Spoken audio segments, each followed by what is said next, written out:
परमात्मा की लाठी की आवाज नहीं होती है महाराज, वो कब चल जाएगी और कब क्या असर दिखाएगी कुछ नहीं पता है महाराज। परमात्मा की लाठी में आवाज क्यों नहीं हो गया महाराज। अहंकार जल्दी छूटता नहीं है महाराज। किसी को कैसा अहंकार, किसी को कैसा अहंकार। एक बड़े ही विद्वान पंडित हुए जिनका नाम था श्री भट्टाचार्य। ध्यान दे के सुनना, बड़ी प्यारी बात बता रहा हूं। क्या नाम था? श्री भट्टाचार्य। सुनो, वो शास्त्रार्थ करने के लिए कहीं जाते थे ना, तो कम से कम 100 बैलगाड़ी उनके संग चलती थी। कितनी? 100 बैलगाड़ी।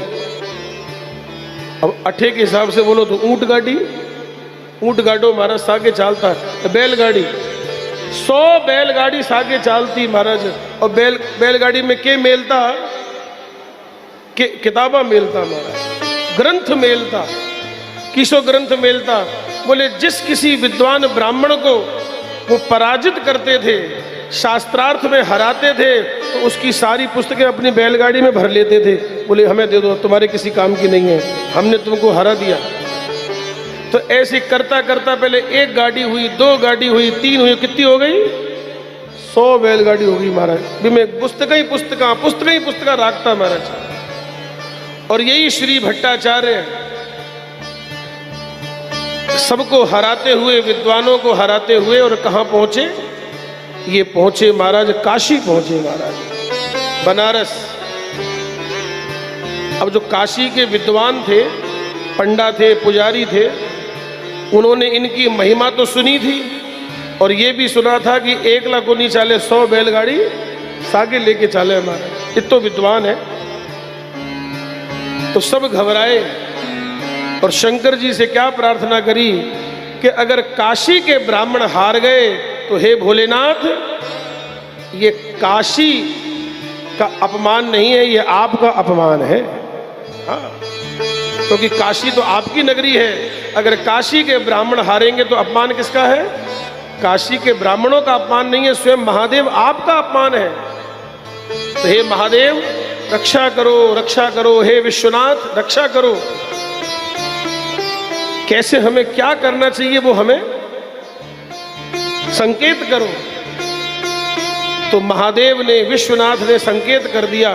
क्या कह दिया?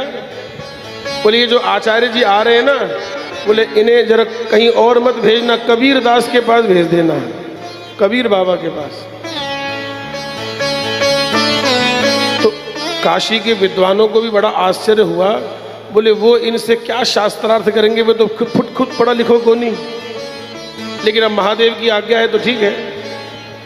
तो तुरंत दौड़े दौड़े कबीर जी के पास गए और कबीर जी से कहा कि बाबा, एक बहुत बड़े विद्वान आए हैं काशी में और हजारों विद्वानों को हरा चुके हैं शास्त्रार्थ में, और आज आपके साथ उनका शास्त्रार्थ होना है।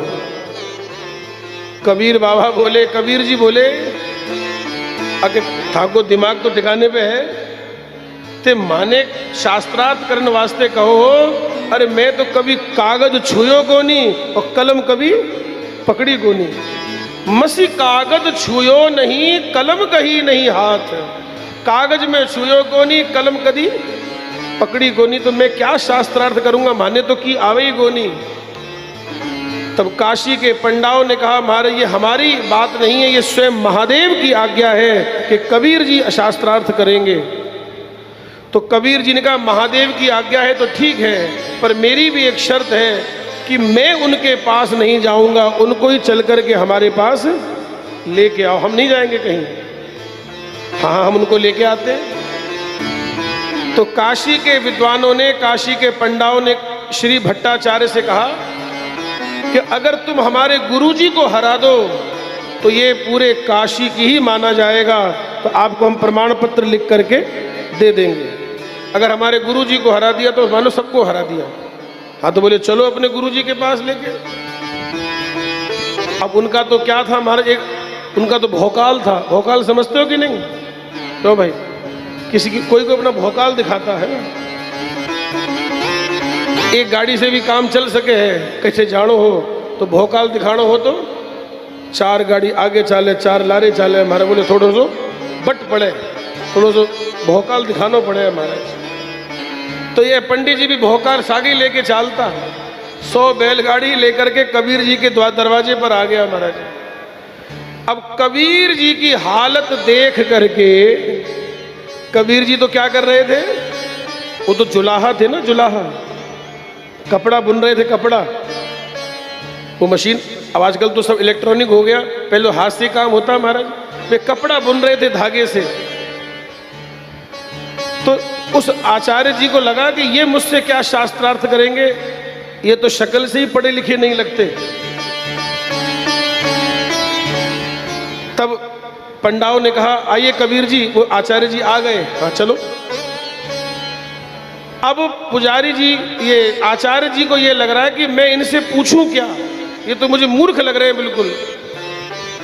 और कबीर जी ने कहा पूछो।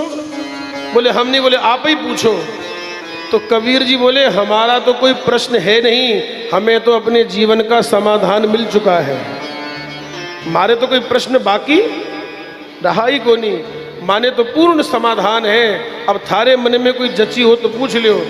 अब आचार्य जी को समझ में नहीं आ रहा कि मैं क्या पूछूं। तो आचार्य जी क्या बोले, बोले मैं नहीं, बोले आप ही पूछो आज। तो कबीर जी ने कहा अब ये इतना आग्रह कर रहे हैं, चलो पूछ ही लेते हैं, चलो। तो कबीर जी ने एक ही बात पूछी कि आचार्य जी आप हमें कृपा करके ये समझा दीजिए कि आपने पढ़ कर के समझा है कि समझ कर के पढ़ा है, ये बता दो। आप लोग समझे कि नहीं? क्या पूछा कबीर जी ने कि आपने पढ़ कर के समझा है या समझ करके पढ़ा है। इतना सुनते ही तो महाराज बे आचार्य जी ऊपर नीचे देखे महाराज कि ओके पूछ लियो कि समझ करके पढ़ा है कि पढ़ करके समझा है। अच्छा कबीर जी क्या कहना चाहते हैं? कबीर जी ये कहना चाहते हैं अगर आपने समझ करके पढ़ा होता, अगर आपने समझ करके पढ़ा होता तो आप ये शास्त्रार्थ नहीं करते, अपनी विद्या का दूसरों के लिए उपयोग करते महाराज, दूसरों को विद्याध्ययन दान देते। अगर आपने पढ़ करके समझा होता और अगर आपने समझ करके पढ़ लिया होता तो महाराज विद्या का ये फल नहीं है कि दूसरों को नीचा दिखाया जाए। महाराज आप अपनी विद्या से दूसरों को नीचा दिखा रहे हैं। विद्या का फल ये नहीं है। विद्या ददाति विनयम, विद्या तो क्या बनाती है? विद्या तो विनयशील बनाती है। बहुत ध्यान दे के सुनना। तो कबीर जी के प्रश्न का उत्तर नहीं दे पाए वो।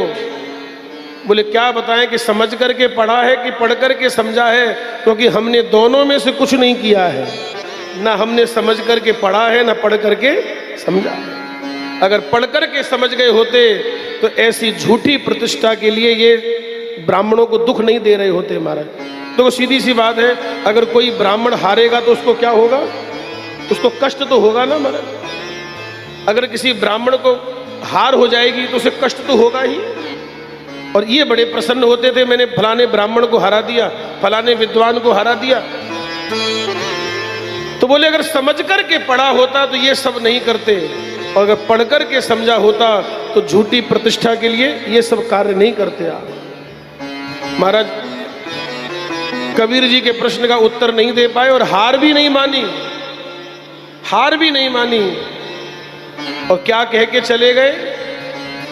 बोले मेरे संध्या वंदन का समय हो रहा है, कल फिर आऊंगा तुम्हारे पास। अभी मारो संध्या रो टाइम हो गया, शाम को समय हो गया, अब जाऊं। जाओ। अच्छा जाना ही था तो कबीर जी के चरणों में प्रणाम करके चले जाते। बोले महाराज गलती हो गई, आपके प्रश्न का उत्तर मेरे पास नहीं है, गलती हो गई, छोड़ो। ना तो कबीर जी के चरणों में प्रणाम किया और ना अपनी हार स्वीकार करी, और संध्या वंदन के लिए चले गए और एक वृक्ष के नीचे जाकर के बैठे। ध्यान दे के सुनना। एक वृक्ष के नीचे जाकर के बैठे और अपनी संध्या वंदन करने लगे। और संध्या वंदन करते करते जैसे ही निगाह ऊपर गई और जैसे ही निगाह ऊपर गई तो क्या देखा कि प्रत्येक डाली पर, एक डाली को छोड़ करके, पेड़ की एक डाली को छोड़ करके सारी डालियों पर प्रेत बैठे हुए हैं महाराज, ब्रह्म राक्षस बैठे हुए हैं, प्रेत बैठा हुआ है।